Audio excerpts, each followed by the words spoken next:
नमस्कार, मी रोहन दसवडकर. मराठी वर्ल्डमध्ये तुमच्या सर्वांचं खूप खूप स्वागत आहे. सध्या मी आलोय स्टार प्रवाहावरील घरोघरी मातीच्या चुली या मालिकेच्या सेटवरती. तसं तर आम्ही व्हॅनिटीमध्ये आहोत आणि स्टारचीच एक मालिका प्रेमाची गोष्ट या मालिकेतील मुक्ता आणि सागर आपल्या सर्वांचेच लाडके माझ्या बरोबर आहेत. खूप खूप स्वागत आहे मराठी वर्ल्डमध्ये. सगळ्यात पहिलं तर कसं आहे? खूप मस्त, मजेत छान नटलेले रेडी. ओके, घरोघरी मातीच्या चुलीमध्ये जो काही सीन ट्रॅक सुरू आहे की सारंगचं लग्न वगैरे, आणि त्यासाठी एकंदरीत हे पाहुणे जोडीने आलेले आहेत त्यांना आशीर्वाद वगैरे द्यायला. एकंदरीत कशा प्रकारे भेट झाली तुमच्या दोघांची त्या सगळ्यांबरोबर आणि किती आनंद वाटला आपल्याच एका वेगळ्या फॅमिलीला भेटताना?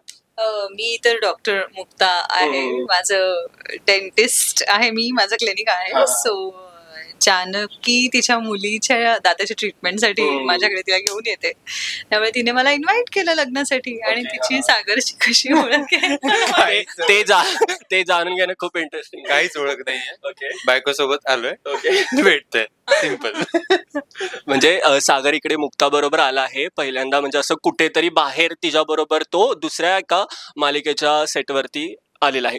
तर मला तुम्हाला विचारायचं आहे की एकंदरीत प्रेमाची गोष्ट मालिकेमध्ये पण खूप टर्न आणि ट्विस्ट चालू होते, मध्येच बरेच आरोप देखील तिच्यावरती झाले. त्याच्यामध्ये सागरने मुक्ताची एकदम खंबीरपणे साथ दिली, जी पहिली प्रेक्षकांना पाहायला मिळाली नाही. तिकडे कुठेतरी चिडचिड झाली प्रेक्षकांची. तर मला त्यावेळेस तुम्हाला विचारायचं आहे की एकंदरीत तुला खास करून काही रिप्लाय वगैरे आले का बाबा, म्हणजे तू असं करतोयस वगैरे? हा, रिप्लाय तर ते येतच होते, काय करतोयस, असं का वागतोयस, तू मदत केली पाहिजेस. इव्हन आता त्याच्यानंतरच्या सीन मध्ये सुद्धा खाली प्रेक्षकांचे जे कॉमेंट्स असतात त्यामध्ये तेच लिहिलेलं असतं की तुम्ही मदत करा. आणि जेव्हा ती मदत केलेले सीन्स आले तेव्हा ऑडियन्सने ते अप्रिशिएट केले. तर यावरून कळतं की ऑडियन्स किती त्या स्टोरीमध्ये इन्व्हॉल्व्ह आहे, किती त्या कॅरेक्टर्स मध्ये कनेक्ट आहे ऑडियन्स सोबत. तर मुक्ताला किती आनंद झाला की ज्यावेळेस तू निर्दोष आहेस हे कळलं सगळ्यांना, त्यावेळेस मुक्ताचं एकंदरीत काय म्हणणं होतं? तिला छान वाटलं, कारण नाहीतर तो स्वतःला प्रूव्ह करण्याचा जर्नी चालत राहतो आणि तो खूपच प्रेक्षकांना पण थोडा त्रासदायक होऊन जातो. त्यामुळे प्रेमाची गोष्टची जमेची बाजू आहे मला वाटतं ही, की इथे आपले सतत टर्न्स अँड ट्विस्ट आणि सगळं दिसत असलं तरी पण ते रेंगाळत किंवा त्याचं चालूच राहिलाय तो इश्यू असं होत नाही. 4 दिवस डोक्यावरनं पाणी, 5 दिवस डोक्यावरनं पाणी, त्याचे सोल्युशन्स निघतात. आणि मला वाटतं आत्ताचा प्रेक्षक वर्ग हेच पाहायला आतुर असतो. त्यामुळे आम्हाला पण ते करायला मजा येते की त्या सॅड इमोशन्स मध्ये राहण्यापेक्षा पटकन आपण त्याच्यातनं बाहेर आलो आणि गोष्ट पुढे गेली. बरं, आता प्रेक्षकांना मालिकेमध्ये काय पाहायला मिळणार आहे? कारण का एका प्रोमोमध्ये कळून आलंय की एक वेगळाच मुलगा आपल्या वडिलांकडे वेगळीच काहीतरी इच्छा व्यक्त करतोय, पण सागर त्याला कितपत खरं करतोय आणि कितपत खोटं करतोय ते तर त्यांनी नाही म्हणून सांगितलंय सध्या. पण पुढे नेमकं मालिकेमध्ये काय प्रेक्षकांना पाहायला मिळणार? नाही, सध्या पुरतं नाहीये. ते त्याचं उत्तर फर्म आहे तो त्याच्या डिसिजनवरती की हे मी करू शकत नाही, तुझ्यावरती कितीही प्रेम असलं तरी ऍज अ मुलगा म्हणून. पण आता त्याच्या पुढे दुसरी एक सिच्युएशन क्रिएट होईल, त्यावेळी तो कशा पद्धतीने ते हँडल करेल की मुलगा आणि बायको याच्यामध्ये तो कशा पद्धतीने, आता तो जसा हेट करतोय मुक्ताला, तर तो इश्यू सॉल्व्ह होऊ शकतो का? तर हे सगळं प्रेक्षकांना पाहता येईल आता. बरं, मुक्ताचं एकंदरीत काय फिलिंग होते की सागर आता खऱ्या पद्धतीने तो आपल्या जवळ हळूहळू येतोय, ते प्रेम दिवसेंदिवस फुलत चाललंय, तर मुक्ताची काय रिॲक्शन? छान वाटतंय. तुम्ही पाहताय मुक्ता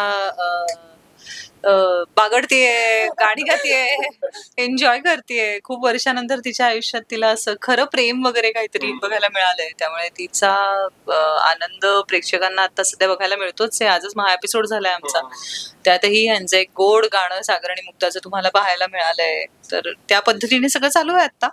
आणि बाकी तर प्रॉब्लेम्स येत राहणार, कारण त्यानेच ते प्रेम वाढत जाणार आहे. त्यामुळे दुरावे तर येणारच आहेत, जेणेकरून जास्त जवळ येतील तुमचे हे आवडते कलाकार. बघत राहा प्रेमाची गोष्ट.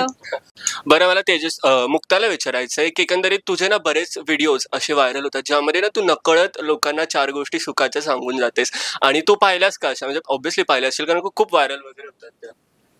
हो, आणि हा प्रश्न खरा मुक्तासाठी नाही, तेजश्रीसाठी असला पाहिजे, कारण ते व्हिडिओज मुक्ताचे नसतात, तेजश्रीचे असतात. आणि हो, मला अवेअरनेस आहे मी काय बोलते ह्याचाही, आणि ते किती प्रमाणात व्हायरल होतं ह्याचाही आहे. पण त्याच्या मागचा कुठेतरी हेतू एक जनरलच हा असतो की आपल्या बोलण्याने जर एखाद्याच्या आयुष्यात फरक पडत असेल, किंवा अगदी एखादी व्यक्ती जरी इन्स्पायर झाली आणि स्वतःच्या लाईफमध्ये काहीतरी छान करू शकली, तर माणूस म्हणून कुठेतरी आपण काहीतरी समाजाचं देणं लागतो, आपण काहीतरी केलं पाहिजे लोकांसाठी, हे तिथपर्यंत पोहोचलं तर छान वाटतं. पण ही गोष्ट खरंच तुझ्यासाठी एक पावती असेल की लोक तुला इतकं काटेकोरपणे लक्ष देऊन ऐकतात आणि त्यातल्या तुझ्या ज्या 4 गोष्टी ज्या लोकांच्या उपयोगी पडू शकतात किंवा त्या सकाळ सकाळी लोकांना ऐकाव्याशा वाटू शकतात किंवा कुठेतरी ते सॅड नर्वस झाल्यावर त्यांना ते ऐकावंसं वाटू शकतं, असे क्लिप्स लोक बनवतात आणि ते व्हायरल होतात.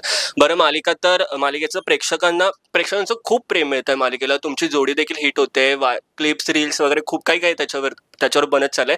हे सगळं असंच कंटिन्यू राहू दे आणि मुक्ता आणि सागरची जोडी ही आणखी जास्त लोकप्रिय होऊ दे, यासाठी मराठी वर्ल्डच्या संपूर्ण परिवाराकडून मनपूर्वक शुभेच्छा. Thank you so much. Thank you so much.